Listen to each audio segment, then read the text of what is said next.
জনপ্রিয় নায়িকা ও মডেল বিদ্যা সিনহা মিম ২০০৭ সালে লাক্স চ্যানেল আই সুপারস্টার প্রতিযোগিতায় বিজয়ী হয়ে বিনোদন জগতে প্রবেশ করেন তিনি। এরপর থেকে নিয়মিত টেলিভিশন, নাটক ও চলচ্চিত্রে কাজ করে জনপ্রিয়তা অর্জন করেন। স্নিগ্ধ হাসি আর আকর্ষণীয় লুকে বরাবরই সবার নজর কাড়েন চিত্রনায়িকা বিদ্যা সিনহা মিম। ভিন্ন ভিন্ন স্টাইল ও সাজ পোশাকে ক্যামেরায় নিজেকে মেলে ধরতে কোনো জুড়ি নেই তার।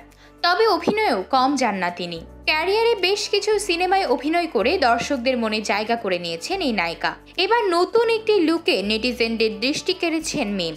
অভিনয়ের পাশাপাশি সামাজিক যোগাযোগ মাধ্যমেও সরব অভিনেত্রী। সম্প্রতি নিজের ভেরিফাইড ফেসবুক পেজে শেয়ার করেছেন তিনি।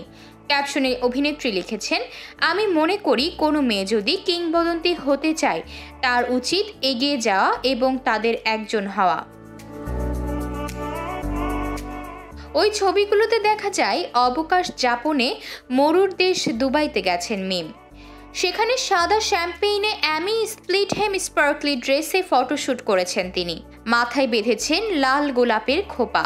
মুখে ভিন্ন স্টাইলের মেকআপের সঙ্গে লাল স্টোনও লাগিয়েছেন অভিনেত্রী। এদিকে ঘোড়ার সঙ্গে খুনসুটিতে মেতেছেন অভিনেত্রী, গলায় হাত বুলিয়ে দিচ্ছেন।